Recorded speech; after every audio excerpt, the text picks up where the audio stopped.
Halo pemirsa, apa kabar? Semoga Anda sehat dan selalu semangat karena saat ini Anda kembali menyaksikan siaran Suara Parlemen edisi Selasa 30 Maret 2021 bersama saya Ayu Rahmawati. Dan seperti hari biasanya kita akan menyajikan berbagai macam informasi mengenai aktivitas dan juga dinamika dari Parlemen DPR RI.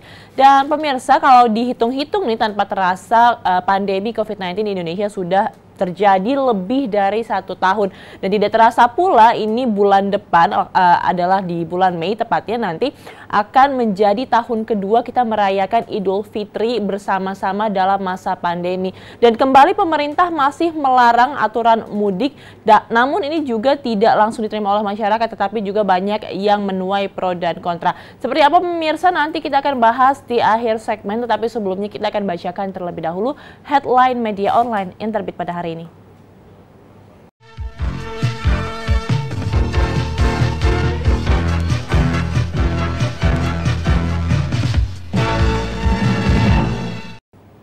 Masih terkait dengan pandemi COVID-19, pemirsa harian dari Kompas.com hari ini memberitakan tentang tes genos hingga PCR menjadi syarat naik pesawat tak berlaku bagi anak 5 tahun ke bawah.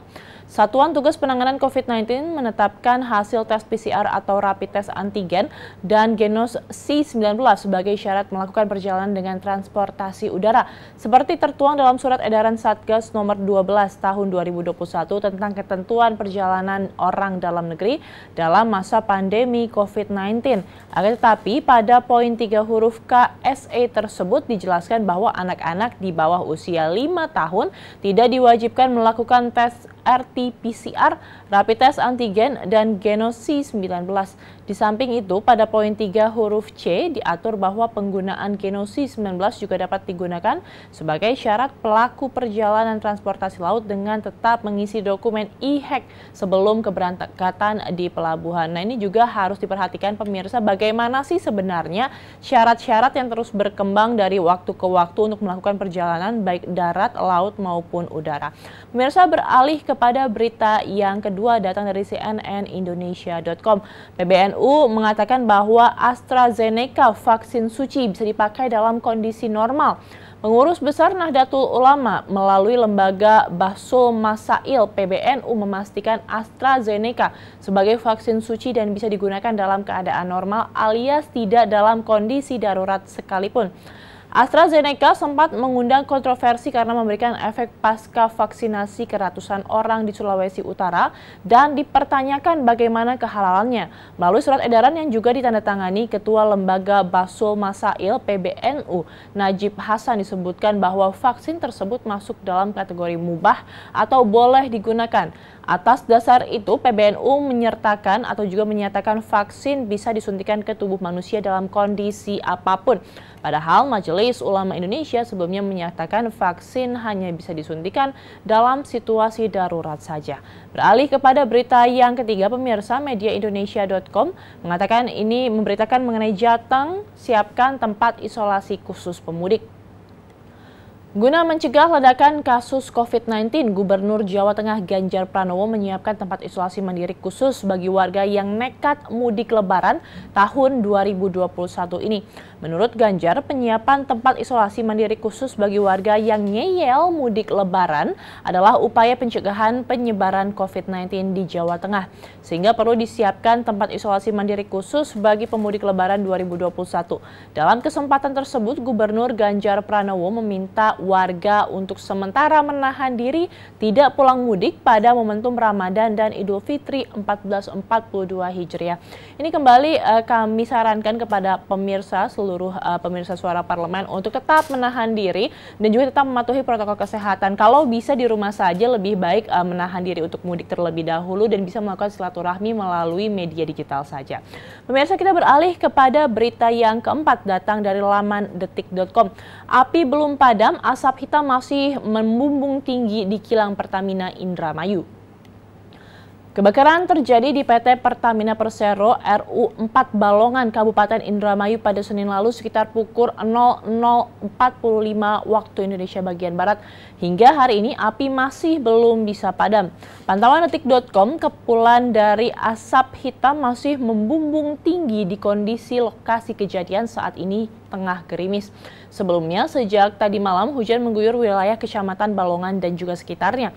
Kabid Pemadam Kebakaran Satpol PP dan Damkar Kabupaten Indramayu Joni Takarasal mengatakan masih terdapat kobaran api di lokasi kebakaran yakni T301GRU 4 Balongan. Petugas Damkar masih bersiaga di lokasi kejadian. Berita yang keempat kelima datang dari antaranews.com. Pemirsa, Bandara Kertajati akan difungsikan untuk perawatan pesawat.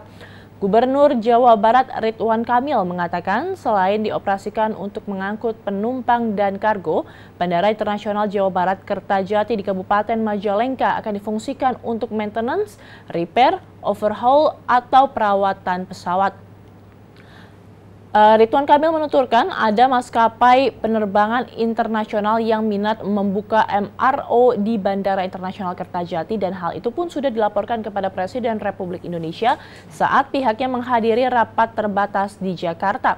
Bandara Internasional Kertajati merupakan salah satu kawasan yang masuk dalam Rebana Metropolitan dari 13 kota industri baru yang akan dibangun di Rebana Metropolitan. Kertajati direncanakan akan menjadi kota baru dengan konsep Aerocity. Ya, ini menjadi salah satu pemirsa kemajuan lagi dari daerah Jawa Barat. Kita berharap semoga dengan adanya Bandara Kertajati dan berbagai macam implementasi kebijakan di dalamnya dapat menjadi suatu ranah untuk investasi baru yang pasti akan memajukan perekonomian masyarakat. Pemirsa, kita akan jeda sejenak, nanti kita akan kembali lagi dan membahas mengenai tajuk hari ini, mengenai larangan mudik yang telah menuai kontroversi di tahun 2021 ini. Tetap bersama kami.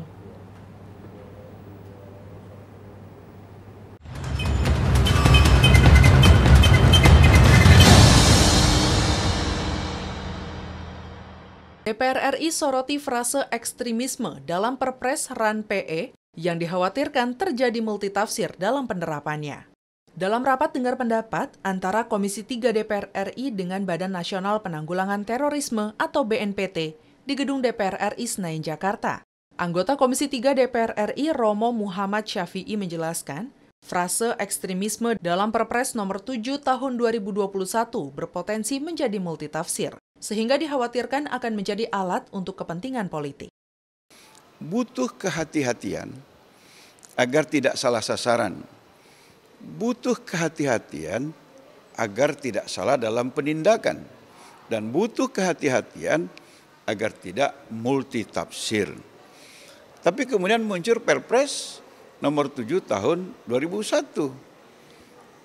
Munculkan istilah baru, ekstremisme. Ya, jadi saya melihat tidak ada pembahasan mendalam tentang apa yang dimaksud dengan ekstremisme itu.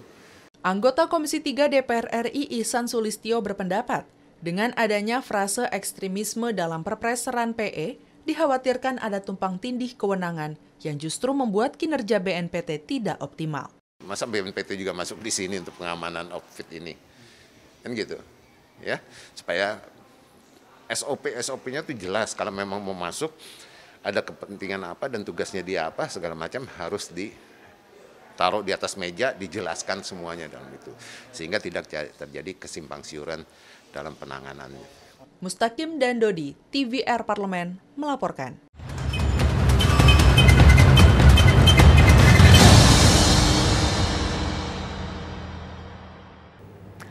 Pemirsa, pemerintah resmi melarang masyarakat Indonesia untuk melakukan mudik pada libur Lebaran di tahun 2021. Menteri Koordinator Bidang Pembangunan Manusia dan Kebudayaan atau PMK Muhadjir Effendi mengatakan keputusan itu diambil karena potensi penularan COVID-19 dan kematian COVID-19 di Indonesia tingkatnya masih tinggi, terutama pasca libur panjang Natal dan Tahun Baru sebelumnya. Hari libur untuk cuti bersama Idul Fitri selama 1 hari tetap masih ada, akan tetapi aktivitas mudik melalui berbagai macam sistem transportasi akan dibatasi. Sedangkan untuk angkutan barang tidak mengalami pelarangan, bahkan akan mendapatkan pelonggaran selama masa mudik Lebaran. Larangan melakukan perjalanan ke kampung halaman tersebut berlaku pada tanggal 6 Mei hingga 17 Mei 2021. Pelarangan mudik tersebut berlaku untuk seluruh masyarakat, khususnya ASN, TNI Polri, karyawan BUMN, dan karyawan swasta. Hal itu dilakukan agar upaya vaksinasi yang masih dalam proses dapat benar-benar efektif dan dapat menghasilkan kondisi kesehatan masyarakat yang maksimal sesuai dengan target pemerintah.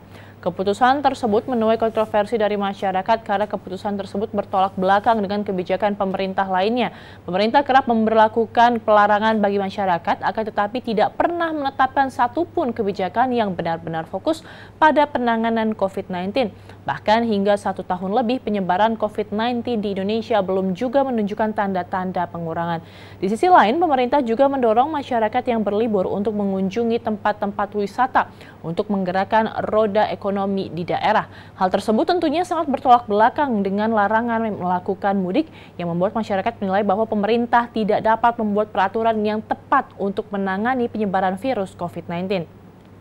Oleh karena itu, pemirsa, beberapa bagian masyarakat mendorong agar pemerintah dapat tegas dalam memberikan sebuah aturan.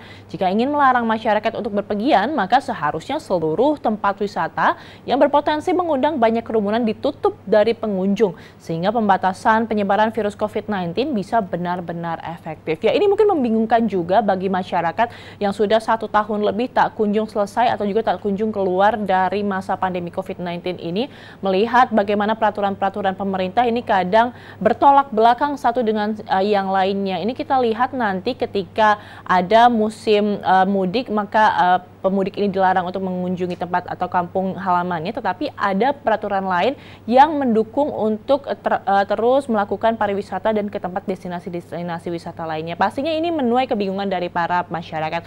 Nanti dan pemirsa, kita akan bahas kembali mengenai tajuk hari ini, yaitu bagaimana mudik dilarang dan menuai kontroversi. Tapi sebelumnya kita akan jeda sejenak terlebih dahulu. Tetap bersama kami di Suara Parlemen.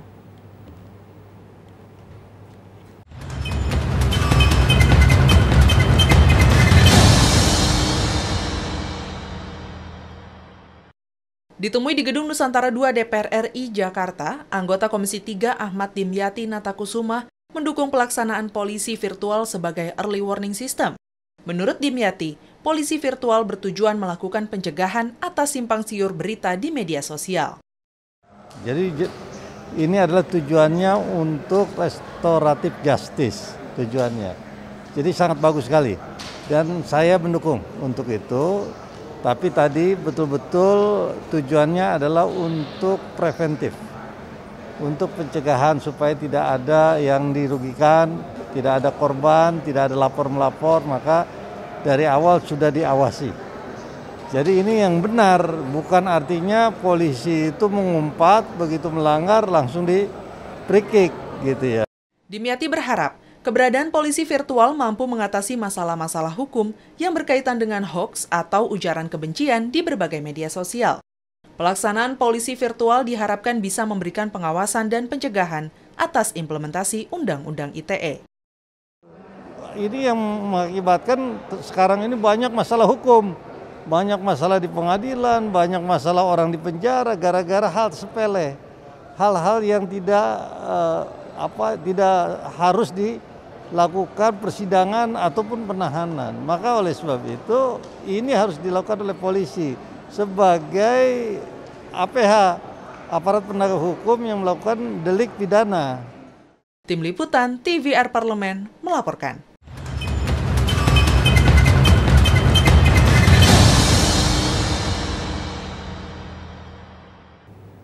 Anggota Komisi 5 DPR RI dari fraksi Partai Demokrat, Lasmi Indrayani, menilai larangan tersebut masih mentah dalam implementasi lapangannya karena belum memiliki regulasi yang jelas dan ketat. Selain itu masih dibutuhkan kerjasama yang selaras antara seluruh lembaga pemerintahan sehingga peraturan tersebut dapat benar-benar efektif dalam masyarakat. Lasmi menambahkan pemerintah harus senada dalam memberikan penjelasan kepada masyarakat. Jangan sampai ada kebijakan yang bertolak belakang dari kementerian yang berbeda. Jangan sampai ada larangan mudik dari Menko PMK, akan tetapi tidak ada pembatasan perjalanan atau jumlah penumpang bagi pesawat atau kereta dari Menteri Perhubungan yang membuat peraturan tersebut tidak berjalan dengan maksimal.